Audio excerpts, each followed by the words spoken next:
The book of Exodus tells a tale of extraordinary courage and divine intervention. The Israelites, enslaved in Egypt, yearn for freedom. Led by Moses, they embark on a perilous journey, the parting of the Red Sea, a miraculous escape. Pharaoh's army is swallowed by the returning waves. The Israelites are free, but their journey is far from over.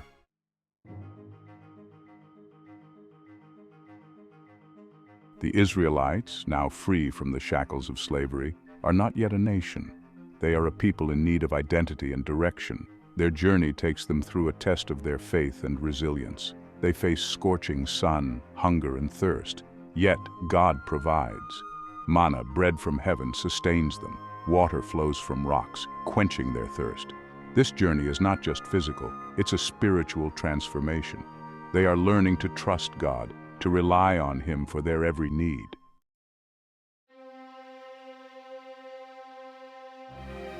Their journey leads them to Mount Sinai, a place of awe and divine revelation. Here, God speaks to Moses, His words echoing through the ages. He gives them the law, a set of commandments to guide their lives. These laws are a part of the covenant, a binding agreement between God and His chosen people. They are to be a holy nation, set apart, living by His word. It is at the foot of Mount Sinai that the Israelites truly become a nation, bound by covenant and guided by divine law.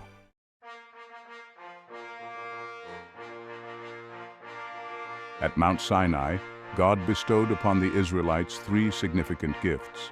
The first, the law of Moses, provided a framework for their lives. The second gift, a portable tabernacle, became their mobile place of worship. The third, the covenant, solidified their relationship with God.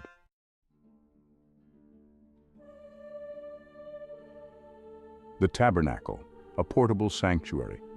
Imagine a structure meticulously designed, covered in luxurious fabrics and shimmering gold. This was the tabernacle, a portable sanctuary, a visible manifestation of God's presence.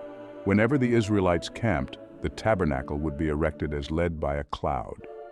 Only the high priest could enter this inner sanctum, the Holy of Holies, once a year on the Day of Atonement.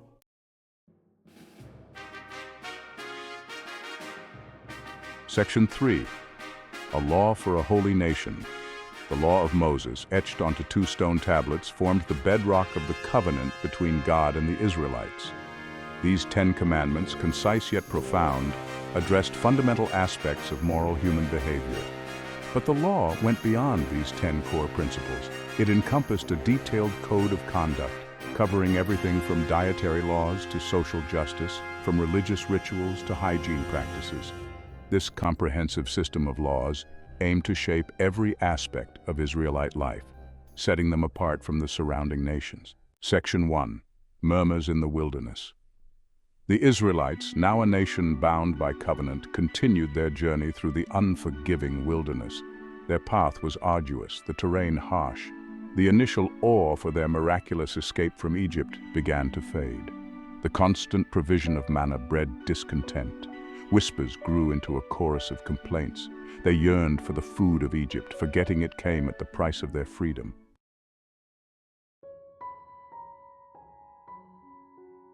The irony was lost on them.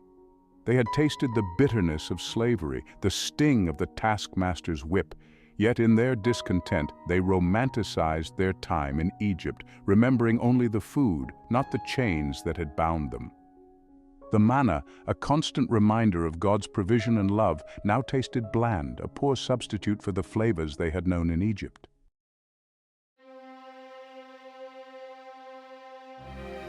This growing discontent was not just a matter of taste buds. It was a symptom of a deeper spiritual malaise. Their complaints were not merely about food. They were becoming veiled accusations against Moses and God. Were they not free now? Had He not liberated them from Pharaoh's grasp? Yet they grumbled, questioning His provision, doubting His care. They had forgotten the plagues that had ravaged Egypt, the parting of the Red Sea, the miraculous water from the rock. Their faith, tested by the harsh realities of the wilderness, began to waver. They had exchanged the shackles of slavery for the chains of discontent, a prison of their own making.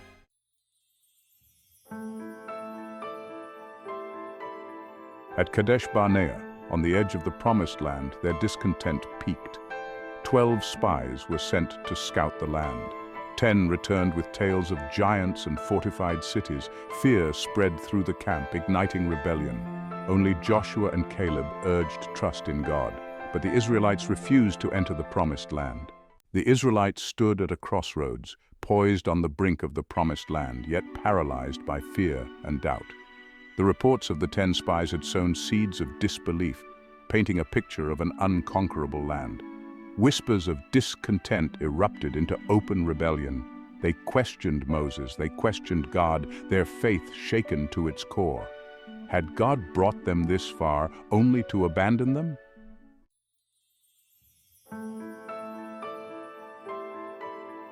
The consequences of their disbelief were swift and severe. God, grieved by their lack of trust, pronounced judgment. A generation, poisoned by fear and discontent, would not enter the Promised Land. They were condemned to wander the wilderness for 40 years, their dreams and aspirations buried in the sands of their unbelief. The very land they had refused to claim in faith would become their tomb, a stark reminder of the cost of disobedience. Only their children, untouched by the bitterness of their parents' rebellion, would live to see the promise fulfilled.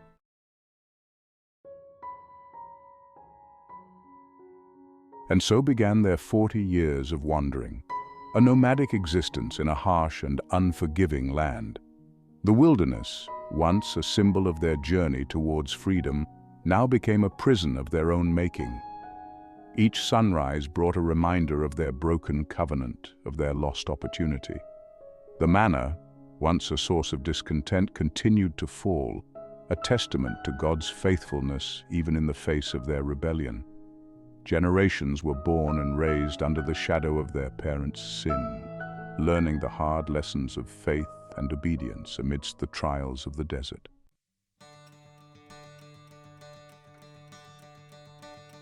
Yet, even in judgment, God's mercy shone through. Amidst the wilderness generation, 2 figures stood tall, Joshua and Caleb. Their faith marked them as leaders of a new generation.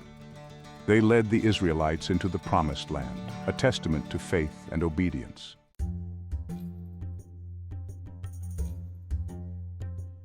"40 years, a generation. Imagine the vastness of the wilderness. The scorching sun beating down, the wind whipping sand into swirling dust devils. This was the reality for the Israelites, a generation destined to wander, to witness their dreams deferred, their hopes tested. Each day echoed the last, a relentless cycle of survival, of gathering manna, of seeking water in a parched land. The wilderness, once a passage, became their world, a harsh and unforgiving teacher.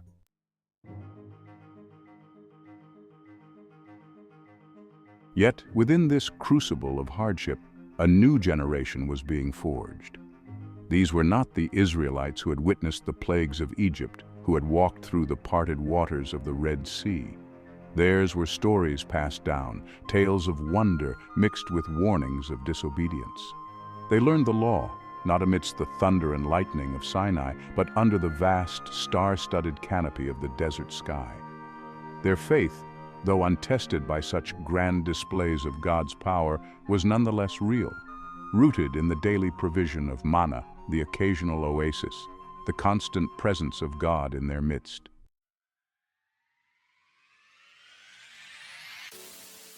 As the years turned into decades, a shift occurred. The grumbling of the older generation, their bitterness and resentment, faded with their passing. The younger generation, tempered by the wilderness, began to yearn for something more, a future that lay beyond the shifting sands. They had known only the wilderness, yet their hearts whispered of a promised land, a place where their nomadic existence would give way to permanence, where their tents would be replaced by houses, where their wanderings would cease.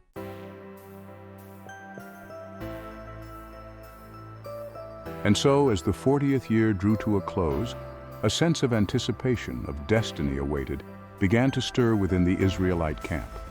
Their time of testing was nearing its end. The wilderness, which had served as both a crucible and a classroom, had prepared them for what lay ahead. A new leader, Joshua, chosen by God and mentored by Moses, stood ready to guide them. The mantle of leadership had been passed, and with it, the weight of responsibility, the hope of a nation yearning for its inheritance. The promised land, so close yet seemingly unattainable for so long, beckoned.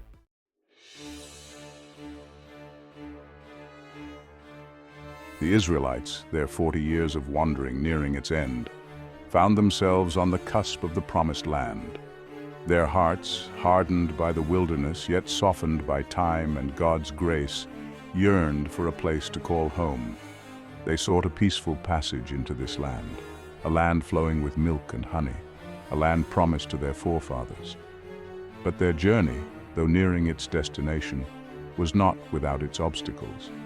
The path to peace, it seemed, was paved with unforeseen challenges, tests of their resolve and their trust in God's guidance.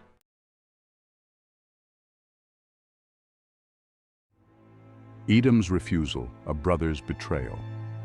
Edom, descended from Esau, brother of Jacob, refused Israel's plea for safe passage. They saw not brothers, but potential rivals, perhaps an opportunity of jealous motive, forced to seek an alternate route, testing their patience and faith.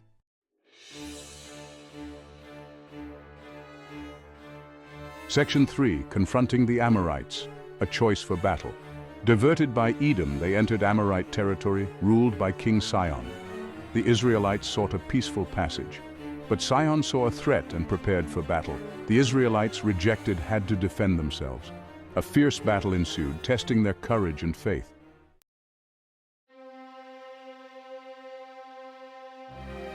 Moses ascends. A profound sense of loss settled upon the Israelites. Moses, their leader, was nearing the end of his journey. God decreed Moses would not enter the promised land. From Mount Nebo, Moses saw the land promised to his people. Moses breathed his last, passing leadership to Joshua.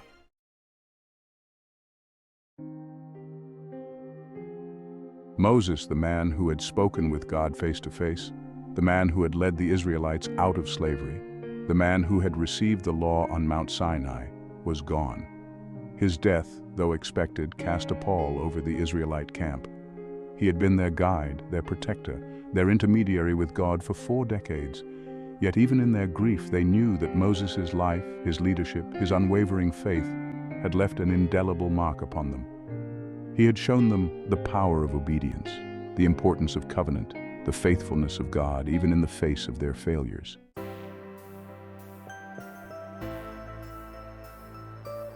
With heavy hearts but resolute spirits, the Israelites prepared to cross the Jordan River. Their 40 years of wandering were over. A new chapter in their history was about to begin. Joshua, their new leader, stood on the banks of the Jordan, the weight of responsibility heavy upon his shoulders. He knew that the task ahead would be daunting, that the promised land, though rich and fertile, was also inhabited by hostile tribes. Yet, he also knew that God, the God of Abraham, Isaac, and Jacob, the God who had parted the Red Sea and sustained them in the wilderness, would be with them.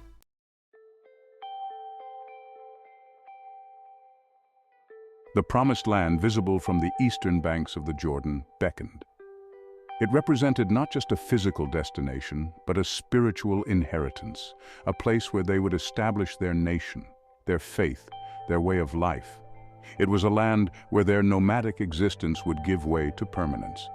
The journey had been long and arduous, marked by both miraculous deliverance and bitter rebellion. But through it all, God had remained faithful, His presence a constant even in their moments of doubt and disobedience.